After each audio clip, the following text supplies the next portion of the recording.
আসসালামু আলাইকুম, সবাইকে শুভেচ্ছা জানাচ্ছি।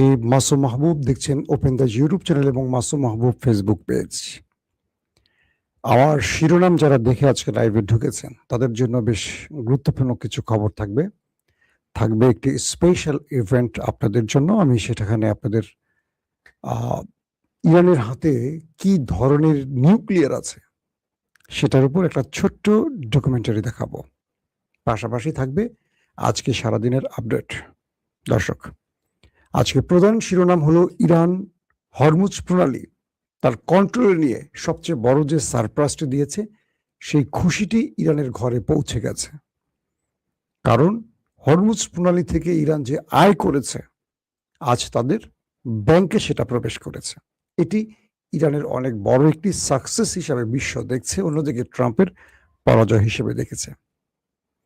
মিস্টার প্রেসিডেন্ট ট্রাম্প তিনি নেতানিয়াহুর ফাঁদে পড়ে একটা বড় রকম কি বলবো তার রাজনৈতিক ব্যর্থতা বা তার জীবনের সবচেয়ে বড় ফেইলার হিসেবে চিহ্নিত হয়ে গেছেন। কারণ এই নেতানিয়াহু পূর্বেই আমেরিকার 3জন প্রেসিডেন্টকে ইরানের বিরুদ্ধে যুদ্ধে জড়াবার চেষ্টা করছিল, সেটাও ব্যর্থ হয়েছে। 3 নম্বর গুরুত্বপূর্ণ খবর,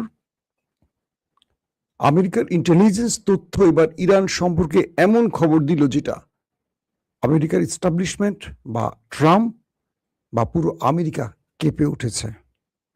ইরান সম্পর্কে সেই তথ্যটা কি ছিল? দর্শক, পাশাপাশি আরো অনেকগুলো খবর থাকবে, ধারাবাহিক আমি আপনাদের দেবার চেষ্টা করব। আমি প্রথমেই আপনাদেরকে একটি ছোট ভিডিও দেখাতে চাই, তারপর আমরা মূল খবরে চলে যাব। আশা করি আপনারা প্রত্যেকে যারা আমার লাইনে আছেন তারা খবরটি দেখতে চান। পরাশক্তির আমেরিকা, অন্যদিকে দুর্বল ইরান। আমেরিকার সাথে যুক্ত হয়েছে ইসরায়েল। দুটো শক্তির সাথে পুরো গালফ কান্ট্রি। সে একা ইরান বিশ্ব শক্তির বিরুদ্ধে।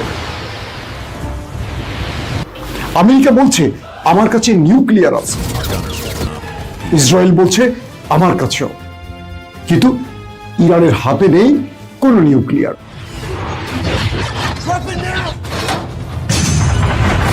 বড় ইরান বানিয়ে ফেলেছে এক নতুন নিউক্লিয়ার যার নাম হরমুজ প্রণালী। This is the Strait of Hormuz. Just losing his mind all over again. Hormuz ইরানের জন্য যুদ্ধ বিজয়ের এক নয়া কৌশল। একদিকে বাবুল মান্দাব, অন্যদিকে হরমুজ প্রণালী, দুটোই ইরান কন্ট্রোল করছে নিজে এবং হুতিদের মাধ্যমে। আমেরিকা বলছে আমি নৌ অবরোধ দিয়ে তোমাকে অর্থনৈতিকভাবে পঙ্গু করব। ইসরায়েল বলছে আমি আমার আধুনিক প্রযুক্তি দিয়ে ইরান তোমায় ধ্বংস করব।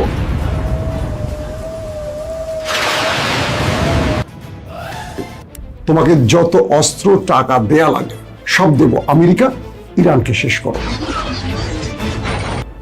এক ইরান লড়ে যাচ্ছে বিশ্ব শক্তির বিরুদ্ধে, কিন্তু দমে যাচ্ছে না।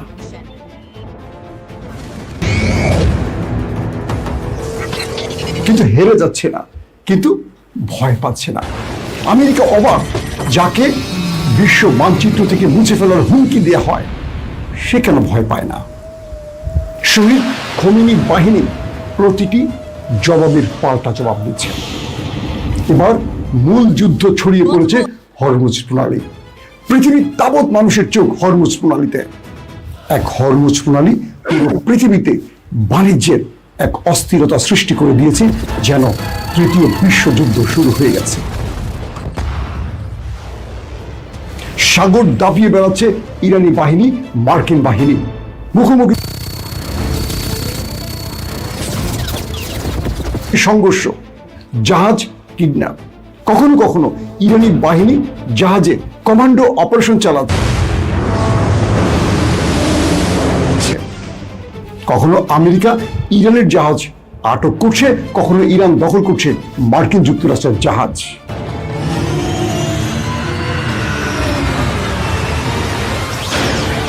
এভাবে লড়াই চলছে। পাকিস্তান দৌড়ে এলো যে কোনোভাবে যুদ্ধবিরতি ঘটিয়ে পৃথিবীকে শান্ত করবে, পারছে না, কারণ ডোনাল্ড ট্রাম্প একঘেয়ে নীতির উপর দাঁড়িয়ে আছে। তিনি ইরানকে হুমকি দিলেন, হয় তোমায় ধ্বংস করব, নতুবা হরমুজ প্রণালী অবরোধ দিয়ে আমি আটকে দেব। ইরান বলছে তোমার যা খুশি করো। এবার ইরান নতুন ফরম্যাটে দাঁড়িয়ে গেল আমেরিকার সামনে, বলল তুমি যা খুশি পারো করো, আমি তোমার জন্য স্পেশাল কার্ড রেখে দিয়েছি।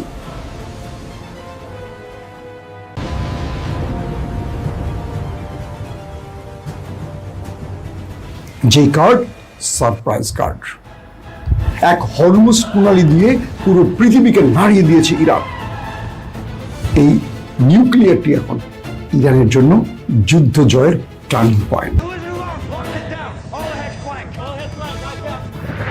দর্শক, এরকম দুর্দান্ত খবরগুলো পেতে ওপেন ভিউ টিভি সাবস্ক্রাইব করুন এবং ফেসবুকে লাইক ফলো করুন। আমরা বিশ্বাস করি আপনাদেরকে নতুন চমক দেখাতে পারবো এই চ্যানেলের মাধ্যমে। পৃথিবীর গুরুত্বপূর্ণ বিষয়গুলোকে আমরা তথ্যচিত্র আকারে আপনাদের দেখাবো। এই সরকারের মধ্যে আমরা এখনো কোনো নতুন চমক দেখিনি। পাশাপাশি দেশের খবর, বিদেশের খবর তো থাকবেই। আপনারা থাকবেন আমাদের সাথে, আমরাও থাকবো আপনাদের সাথে। এটা আমাদের নতুন একটি চ্যানেল। এখানে আমরা যে ভিডিওটি দেখেছেন এরকম দুর্দান্ত খবরগুলো আপনাদের দেবার চেষ্টা করব। অবশ্যই ভালো লাগলে সাবস্ক্রাইব করে রাখবেন। ওপেন ভিউ ফেসবুক এবং ইউটিউবে আপনারা পাবেন।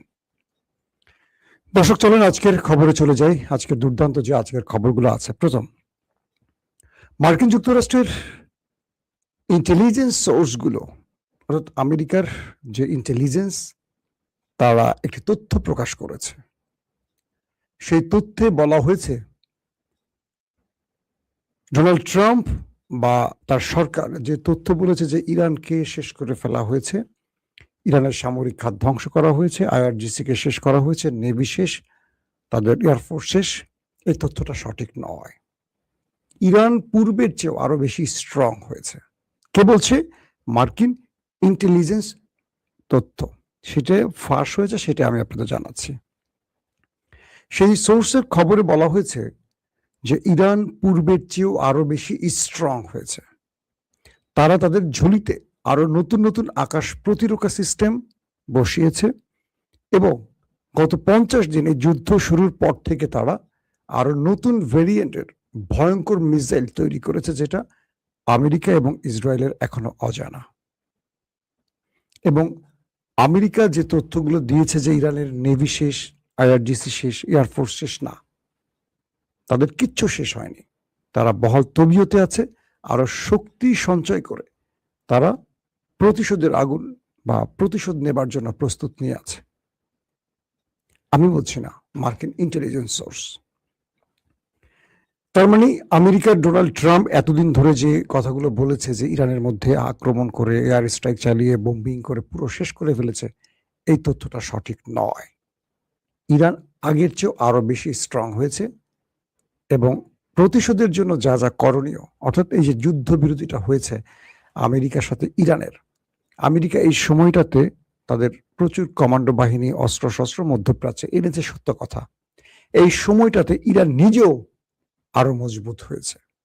কেবল আমেরিকা নিজেকে প্রস্তুত করেছে এরকম নয়, ইরান নিজেকে প্রস্তুত করেছে, কারণ এই মুহূর্তে আক্রমণ চলছে না। ইরান তার প্রস্তুতিমূলক সব কাজগুলো এই সময়টিতে করে নিচ্ছে। মানে এই সিজফায়ার থেকে শুধু আমেরিকা নয়, ইরান ডবল সুবিধা আদায় করেছে।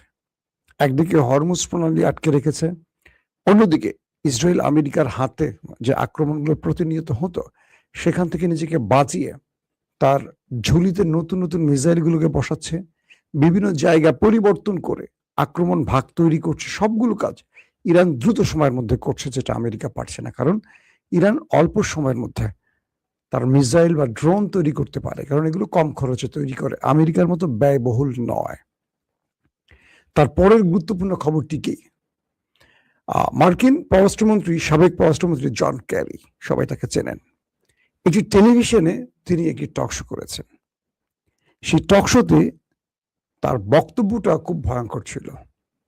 তিনি বলছেন, ইসরায়েলের প্রধানমন্ত্রী নেতানিয়াহু, জন কেরি বলছেন, তিনি আমেরিকাকে ইরানের বিরুদ্ধে এই যুদ্ধে জড়াবার জন্য বহু আগে থেকে চেষ্টা করেছে, তিনি ব্যর্থ হয়েছেন। জন কেরি বলছেন, বারাক হোসেন ওবামাকেও নেতানিয়াহু বারবারই চেষ্টা করেছেন এই যুদ্ধে টেনে আনতে ইরানের বিরুদ্ধে, এবং ইরানের আক্রমণ সম্পর্কে তিনি ওবামাকে ব্যাপক চাপ দিয়েছেন।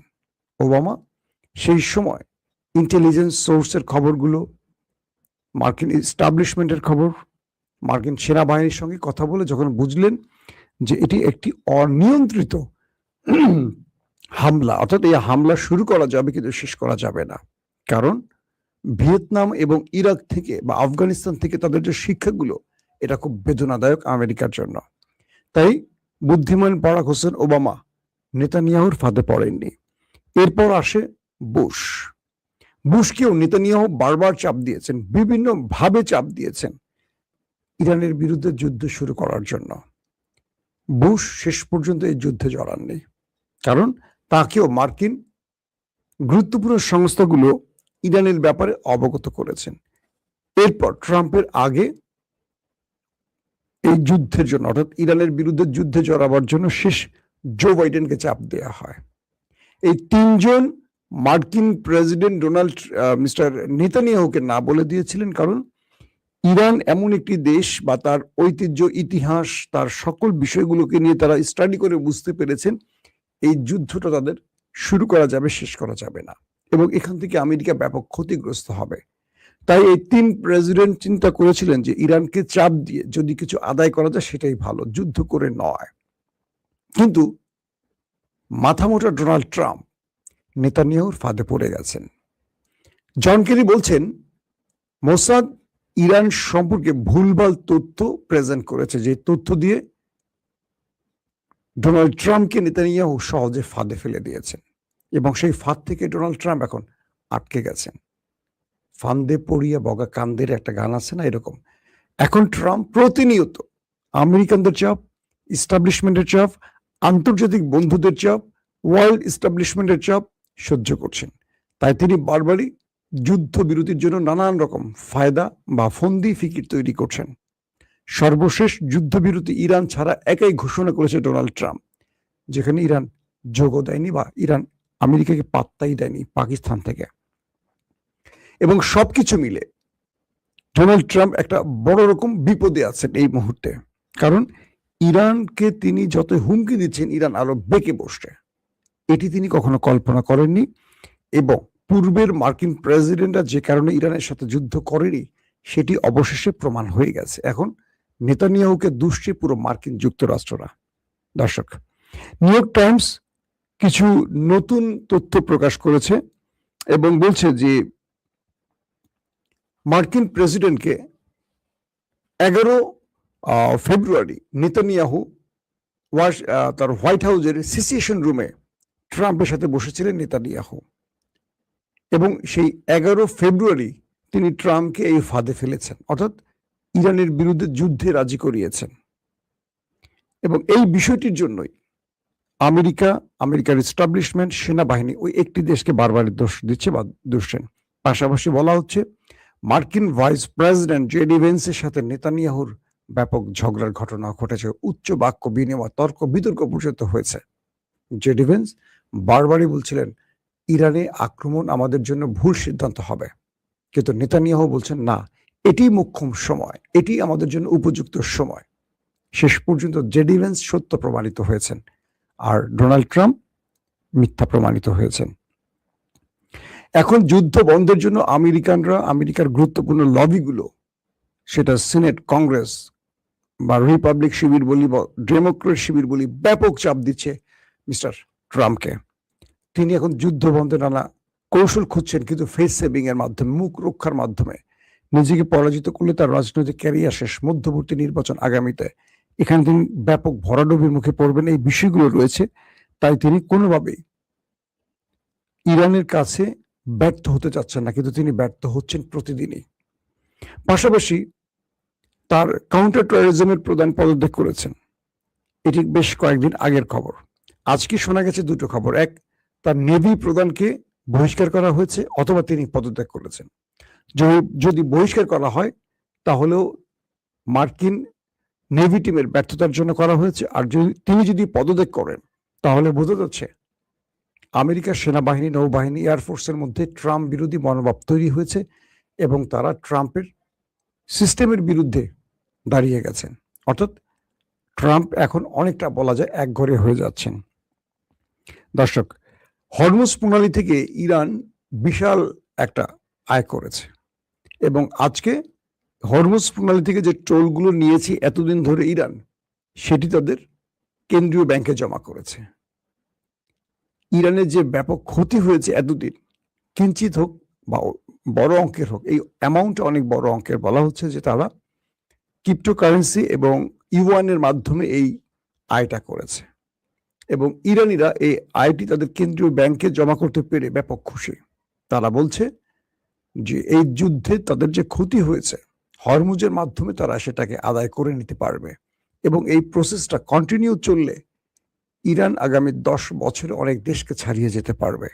কারণ হরমুজ প্রণালী থেকে যে আয়ের পরিমাণ, এটা ইরান হিসেব করে দেখেছে তাদের অর্থনীতিকে অনেক দূর এগিয়ে নিয়ে যাবে। এটি ইরানের জন্য আজকে খুব ভালো একটি খবর আমরা বলতে পারি। পাশাপাশি ইরানের প্রেস টিভি দাবি করেছে একটি ইন্টেলিজেন্স সোর্স এবং একটি লবি গ্রুপ বা আন্তর্জাতিক বড় শক্তিশালী গ্রুপের সাথে কথা হয়েছে এরকম, ইসরায়েলের পারমাণবিক প্রকল্প নিয়ে এবার IAEA কে তদন্ত শুরু করার চাপ সৃষ্টি করছে ইরান। বলছে যে ইরান যারা শান্তিপূর্ণ পারমাণবিক কর্মসূচি চালাচ্ছে তাদের বিরুদ্ধে আমেরিকা ইসরায়েল আক্রমণ করছে, অথচ ইসরায়েলের ঘরেই রয়েছে নিউক্লিয়ার ডিমোনাতে। প্রশ্ন হলো ইসরায়েল কি করে অবৈধভাবে এটি করতে পারে? কতগুলো নিউক্লিয়ার তাদের কাছে আছে, কি পরিমাণ আছে, সেগুলোর পুরো ব্যাখ্যা তদন্তের জন্য ইরান একবার IAEA কে চাপ দিচ্ছে। মানে ইরান এবার বিশ্ব পরিমণ্ডলে ইসরায়েলকে একটা নতুন ধাক্কা দিতে যাচ্ছে। তিনি নিজের ঘরে নিউক্লিয়ার তৈরি করে অন্যের ঘরে নিউক্লিয়ার ধ্বংসের যে কাজটি করছেন, এটিকে নতুন ভাবে বিশ্বের কাছে এবার তুলে আনছে ইরান। ইসরায়েলকে তিনি সহজ ভাষায় ছেড়ে দিতে রাজি নন। অর্থাৎ ইরান এখন কি বলবো, পররাষ্ট্রনীতি বলি, কূটনীতিক বা কূটনৈতিক খেলায় এবার ট্রাম্প বা ইসরায়েলকে আরো বেশি চাপে ফেলতে চান। কারণ এই মুহূর্তে ইসরায়েল এবং ট্রাম্পের পাশে ন্যাটো কিংবা ইউরোপ নেই, ইভেন গালফ কান্ট্রিও আমেরিকার পাশে সেই অর্থে এখন নেই। তারা ভেতরে ভেতরে ইরানের সাথে সমঝোতার চেষ্টা করছে, মধ্যস্থতার চেষ্টা করছে। সবকিছু মিলে ইরান এই মুহূর্তে একটা ভালো অবস্থায় রয়েছে। দর্শক, আজকের মতো বিদায় নিতে চাই। আশা করি আগামী দিন আপনাদেরকে আরো চমকপ্রদ খবর দেওয়ার চেষ্টা করব। সেই পর্যন্ত প্রত্যেকে ভালো থাকবেন। আল্লাহ হাফেজ।